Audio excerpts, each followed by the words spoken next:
Well, you're probably waiting for the show to start. Well, I can understand that. And trust me, you were in the right place.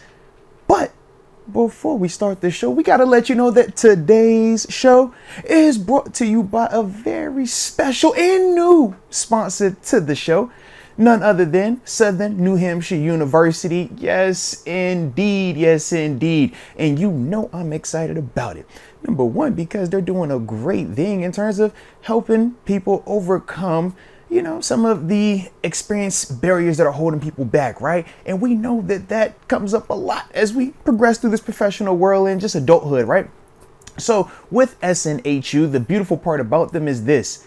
They are designed for people like you and me, man. The ones that are busy, but can make some time to be on the online space and, multitask, so to speak. And that is what SNHU brings to the table. The largest, or one of the largest, accredited nonprofit online degree offerings. Man, it is a dope thing that they got going on over there. One of the programs that stood out to me the most is their sports management program, in terms of being able to, number one, work at your own pace. They have multiple times throughout the year where you're able to get into the course and ultimately progress through at your own speed, 24/7 access. I mean, those are beautiful things, especially when we're just talking about the working person, the busy person, the person with the family out there.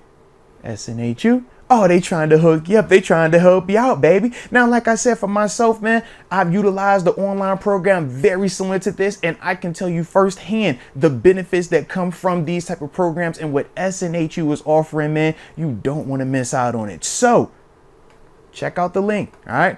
snhu.edu/Arthur Moats, all right? You check that out. Obviously, this is all in the description as well. But I want you to check that out, man. Look at that sports management program and just see some of the average salaries associated with degrees in this field, man. Could definitely be something that might motivate you, make you want to go out there and do something special out there and, ultimately put yourself on an even better trajectory. But with that being the case, you see right here, SNHU, Southern New Hampshire University. I stand by them. And as always, keep being great. But now I think it's time to get back to the show. So, you already know, don't touch that dial, baby. Mike Hood, is everyone excited for this team because we have a great roster? Or are we typical fans and everyone is a Super Bowl contender in the spring? LOL. What up, Moats and Deke in the chat? Shout out to Mike Hood.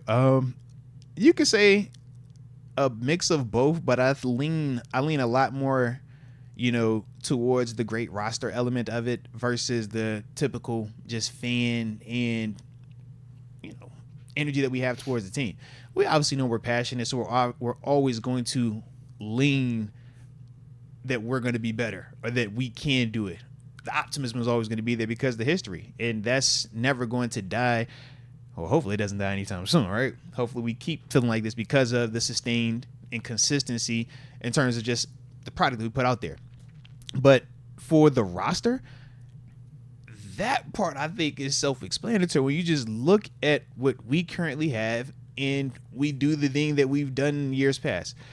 Let's pull up the quarterbacks in the division. Remember when we used to do that and we'd be like, all right, we got Kenny Pickett, man. All right, are you going to take Kenny Pickett over Lamar Jackson, who's coming off the MVP? Are you going to take him over Joe Burrow, who's coming off of a Super Bowl appearance? Are you taking him over Deshaun Watson, who at the time had just signed for $200 million? And it's like, yeah. I was. Yes, I was. Right. You're talking about me. But you weren't the only one. I can assure you weren't. So that was part of it. Year 2 Kenny was supposed to be different. You know what I'm saying? So it's like, that's just a different convo.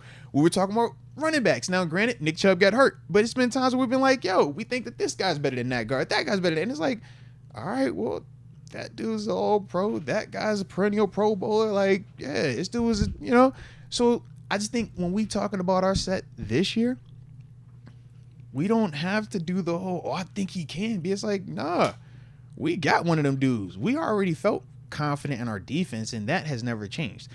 But I just think that it's only got better. It's only gotten better, and I think that that's the difference. Like places where in the past we would be saying to ourselves, well, all right, we might have given them the nod at that position. Now we're like, nah, we got a Patrick Queen in here as well. Like, don't forget Peyton. Like, yo, we feeling good about this.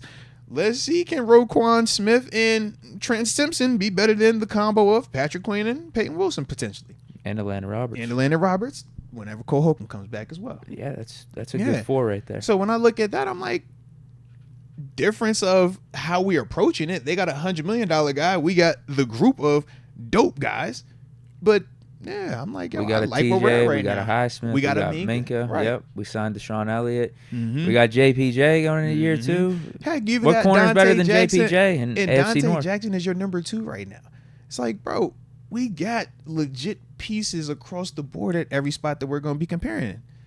Talk offensive line. All right, well, we're going to see can the youth step up. But, bro, we got a first-round draft pick here, first-round draft pick here, second-round draft pick here, big money, big money. We ain't over here talking about, hey, is Chooks and Dan Moore, can they be better than? It's like, no, we got pedigree up here now. Yep. I think the knock right now is receiver, and we're still working through that, but we still feel a lot better with a George Pickens, just in the sense of, if we're saying in the past our best shit was DJ, and we'd be like, yo, we like DJ. Do we take DJ over this guy or that guy?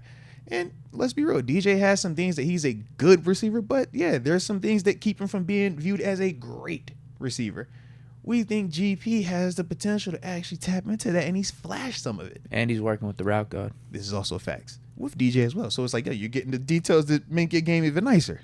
But that's the part where I'm just like, all right, y'all got to answer to that one, because he's already shown that he can do some special stuff. Some of y'all already on the mixtape. Cleveland has seen it. Cincinnati has seen it. It's like some of y'all already peeped that. All right. So that's the thing where I'm just like, I don't think that it's, over the top, just fan craziness. I think that you can legit go at our roster and just look in this division. You look league wide, and let's just start comparing and contrasting. And I think that you're going to find that our roster is going to stack up extremely well to a lot of rosters in this league. And that's different than what it's been, like I said, the past couple of years for us, from my perspective.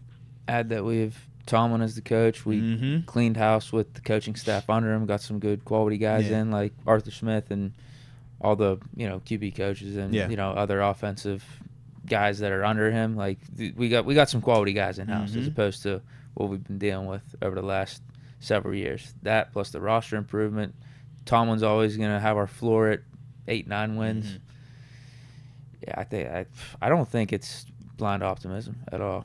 No, this team should be pretty damn good. And we have depth at the right positions. When you talk about running back, you got a Najee, but you also have a Jalen Warren. When you talk about Russ, you have a Russ, but you still got a dude that we're really excited about, and some people still want to see this year, and Justin Fields. It's like, yo, you like to hear that type of stuff. You got a TJ, but you also got a Highsmith over here. Like, that's the thing that when we keep, you got JJ, but you also got a Dante Jackson. You got this, but you also have that. It's like we're not just solely dependent on one guy only. We got the numbers.